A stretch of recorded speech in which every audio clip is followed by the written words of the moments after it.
हे जेजुरी येथील खंडोबा रायांचं मंदिर आहे आणि हा खाली अहिल्याबाई होळकरांनी बांधलेला तलाव आहे.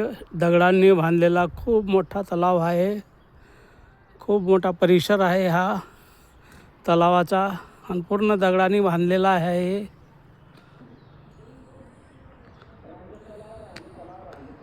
बघा किती मोठा तलाव आहे आणि इथं अहिल्याबाई होळकरांनी बांधलेली विहीर पण आहे. पाय विहीर, हे बघा पाय विहीर आहे.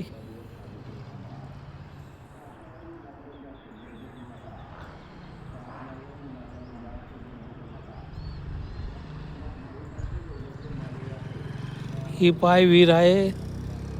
अहिल्याबाई होळकरांनी बांधलेली पाय विहीर आहे. इथं खूप मोठी विहीर आहे आणि बाजूला महादेवाचं मंदिर आहे. बल्लाळेश्वर महादेवांचं मंदिर आहे.